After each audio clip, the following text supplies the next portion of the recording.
बिस्मिल्लाहिर्रहमानिर्रहीम। टॉपिक है chemical formula. तो it is an abbreviation used for the full name of A compound with the help of symbols. Chemical formula या formula एक abbreviation इस्तेमाल होता है किसी कंपाउंड के पूरी नाम के जगह। कंपाउंड का पूरा नाम है सोडियम, फर्ज करें यह कंपाउंड है sodium nitrate. Sodium nitrate compound का नाम है, तो इसको मैं एब्रिवेशन के तौर पे कैसे ज़ाहिर करूँगा? NaNO3। तो ये फार्मूला हो गया। It is an abbreviation used for the full name of A compound with the help of symbols. तो इस कंपाउंड को मैंने इस तरह ज़ाहिर किया, ये इसका फार्मूला है और ये सिंबल से बना है। Na सोडियम का सिंबल है, N नाइट्रोजन का सिंबल है और O ऑक्सीजन का सिंबल है। दूसरा R, the symbolic representation of A molecule of A compound is called chemical formula. तो ये भी इसी तरह है। अगर आप किसी कंपाउंड को, या दूसरा हम लेते हैं ग्लूकोज ले लेते हैं, हाँ, तो ग्लूकोज में C6H12O6, हाँ, the symbolic representation of A molecule of A compound is called chemical formula.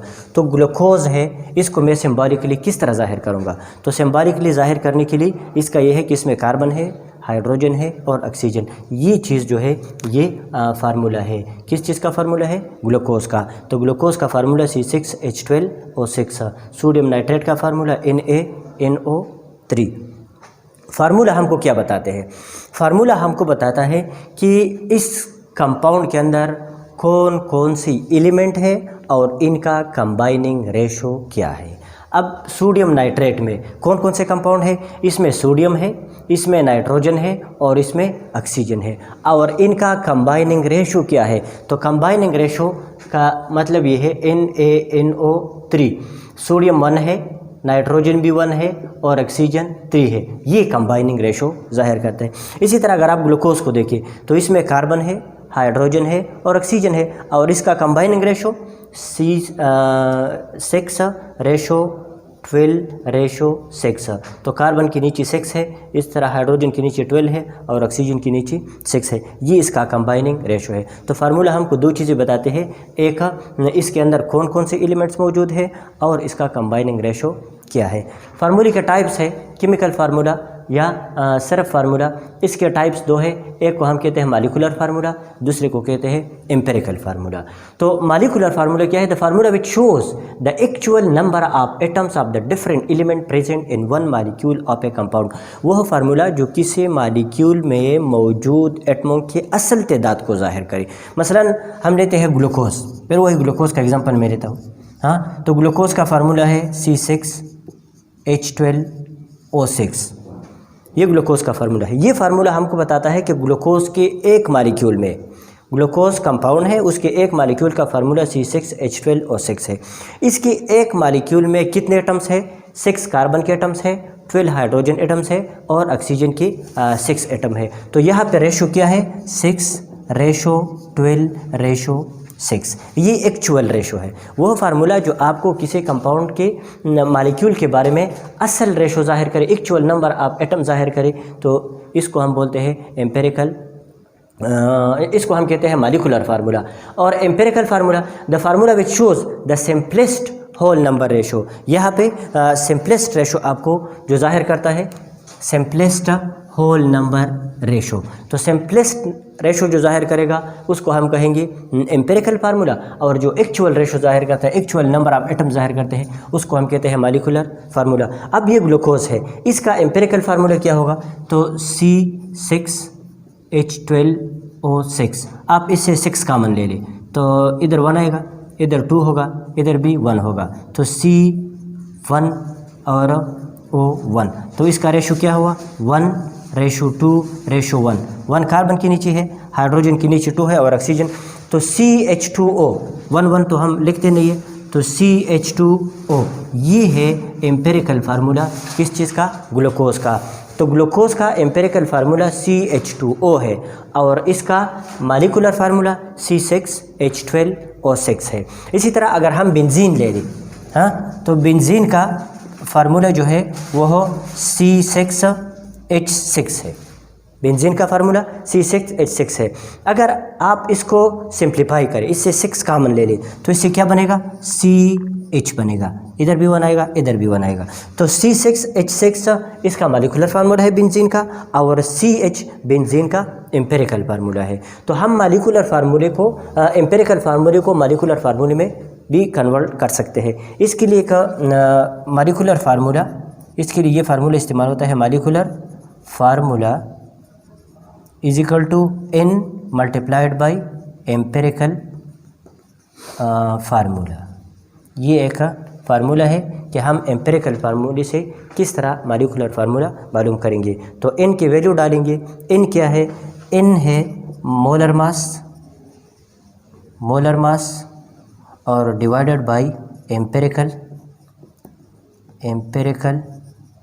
Formula mass, ये N है। हाँ, तो N is equal to molar mass divided by empirical formula mass. कुछ कंपाउंड इस तरह है कि उनके एम्पिरिकल और मॉलिक्यूलर फार्मूले सेम होते हैं। मसलन CH4 है, हाँ, CH4 को अगर आप ले लें तो CH4 का एम्पिरिकल और मॉलिक्यूलर फार्मूला दोनों सेम है। सही है। तो ये हमारे पास, अगर आप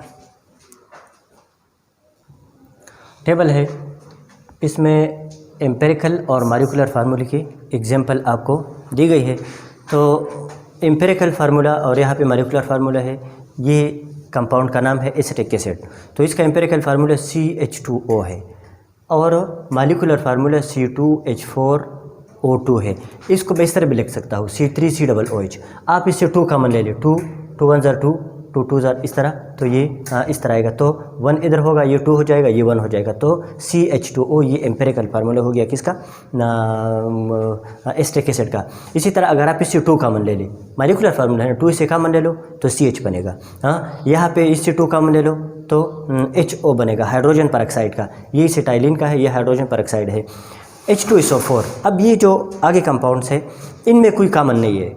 यहाँ पे 2 है, हाँ, हाइड्रोजन के नीचे, सल्फ़र के नीचे 1 है और ऑक्सीजन के नीचे 4 है, तो इसमें कोई कॉमन नहीं है। तो इनका एम्पिरिकल और मॉलिक्यूलर फार्मूला दोनों, एम्पिरिकल और मॉलिक्यूलर फार्मूला दोनों सेम है। तो Fe2O3 आयरन ऑक्साइड का ये दोनों सेम है। इसी तरह अमोनिया NH3 ये भी सेम है, CH4 है, H2 ये इनके कुछ कंपाउंड के एम्पिरिकल और मॉलिक्यूलर फार्मूले डिफरेंट होते हैं, कुछ कंपाउंड के सेम होते हैं। फार्मूला यूनिट क्या है, तो फार्मूला यूनिट वो है कि जब आपके पास कोई आयनिक कंपाउंड हो। ये हमारे पास एक आयनिक कंपाउंड है सोडियम क्लोराइड का, मैं यहाँ पे आपको एग्जांपल दे देता हूँ। ये एक आयनिक कंपाउंड है, क्रिस्टल शक्ल में है, यहाँ Na है, हाँ, तो इस साइड पे Cl है, Cl और Cl, हाँ, और यहाँ पे Na है, तो इधर भी Cl मौजूद है, हाँ, और इधर Na है, यहाँ पे मौजूद है, इधर Na है और यहाँ पे भी Na है। तो अगर आप इस स्ट्रक्चर को देखिए, इसको क्रिस्टल कहते हैं। ये क्रिस्टल है सोडियम क्लोराइड का। तो इस सोडियम क्लोराइड के क्रिस्टल में एक चीज़ बार बार रिपीट हो जाता है, वो कौन सा है, NaCl। This repetition unit of ionic compound is called formula unit. इसको हम फार्मूला यूनिट कहते हैं। तो ये NaCl एक फार्मूला यूनिट है, हाँ, और ये आयंस के दरमियान, क्योंकि यहाँ पे इसके ऊपर पॉजिटिव चार्ज है और इसके ऊपर negative, between the ions. The formula unit is the smallest repeating unit of an ionic compound showing the simple ratio between the ions. यहाँ पे टोटल कितने हैं, टोटल तो 4 है। Na फॉर एग्जांपल 4 है, Cl भी 4 है, तो इसको सिंपल करो तो इससे NaCl आता है। तो ये फार्मूला यूनिट है। मॉलिक्यूलर मास और दूसरा है फार्मूला मास। तो मॉलिक्यूलर मास क्या है, molecular mass is the sum of the relative atomic masses of all the atoms present in a molecule. किसी मॉलिक्यूल में मौजूद एटमों का atomic mass, relative atomic mass आप जमा करें उसको हम मॉलिक्यूलर मास कहते हैं। यहाँ पे ये मॉलिक्यूल है C2H6, ये एक मॉलिक्यूल है। इस मॉलिक्यूल के अंदर कार्बन है और हाइड्रोजन है। आपने इनका रिलेटिव एटॉमिक मास या एटॉमिक मास जमा करना है, उसको हम कहते हैं मॉलिक्यूलर मास। तो यहाँ पे हमारे पास एटॉमिक मासेस दी गई है।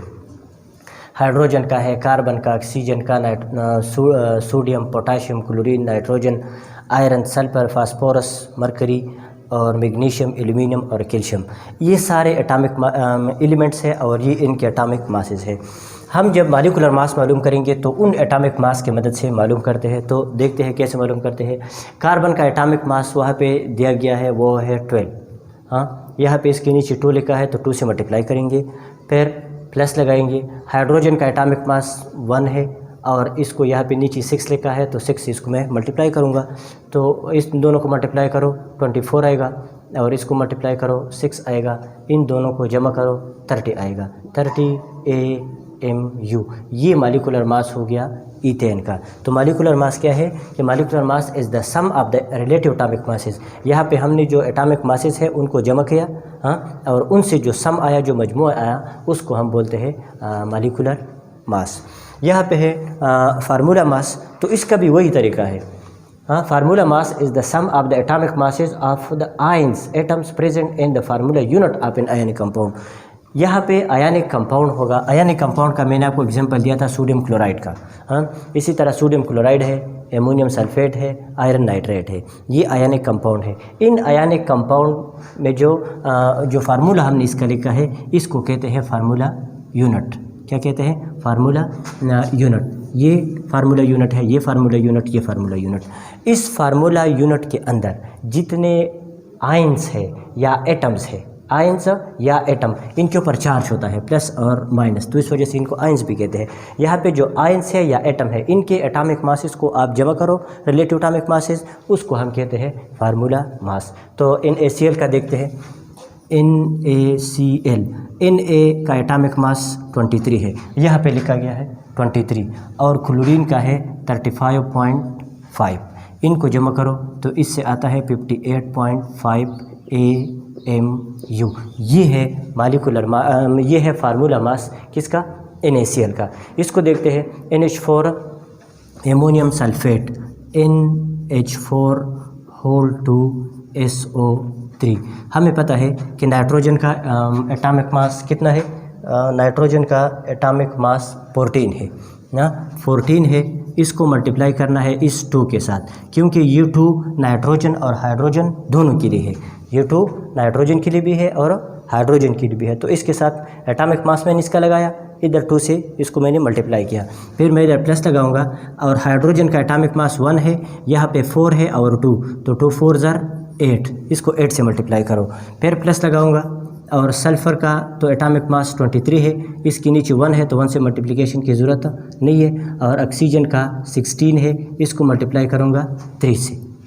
हाँ, अब इन दोनों को मल्टीप्लाई करो, इससे आएगा 28, इसको मल्टीप्लाई करो 8 आएगा, इससे 32 आता है और इससे 48 आ जाता है। आप इन सारों को जमा करो तो इससे आता है 116 AMU। इसको एटॉमिक मास यूनिट कहते हैं। तो NH4SO3 का मॉलिक्यूलर फार्मूला मास क्या हुआ? 116 AMU। अच्छा, दूसरा एग्जांपल है FeNO3 होल 2। FeNO3 whole 2। अब यहाँ पे Fe का एटॉमिक मास 56 है। Fe यहाँ पे आप 56 देखिए तो ये है Fe का एटॉमिक मास 56 है और इसका नाइट्रोजन का 14 है, इसको 2 से मल्टीप्लाई करो। इसी तरह ऑक्सीजन का 16 है, इसको यहाँ पे 6 से मल्टीप्लाई करो, 2 3 ज़र 6, 56 अपनी जगह आएगा, यहाँ पे 28 आएगा और ये 96 होगा। आप इन सारों को जमा करो तो इससे आता है 180 AMU। ये मॉलिक्यूलर ये फार्मूला मास हुआ किसका? आयरन नाइट्रेट का। तो फार्मूला मास और मॉलिक्यूलर मास मालूम करने का तकरीबन सेम तरीका है, दोनों का सेम तरीका है, लेकिन आपने एटॉमिक मासेस याद करने हैं। अगर आपको एटॉमिक मासेस याद हो, मालूम हो, तो आप उसका फार्मूला मास और मॉलिक्यूलर मास मालूम कर सकते। अपने होमवर्क को नोट करें। Define chemical formula, also right the types of chemical formula, give example. दूसरा है calculate the formula mass and molecular mass of the given compounds. CH4 है methane, NaOH sodium hydroxide, KCl potassium chloride, Na2CO3 sodium carbonate, C6H6 benzene. इनके आपने molecular mass या formula mass मालूम करने हैं। Number 3 है write the table of the empirical and molecular formulae of the compounds in your book. आपकी book में page 22 पे एक टेबल दिया है, वो टेबल आपने पूरा लिखना है, उसको याद भी करना है और व्हाट्सएप नंबर पे शेयर करना है। अल्लाहुम्मा अंफ़अना बिमा अल्लमतना वअल्लिमना मा यंफ़अना वज़िदना इल्मा।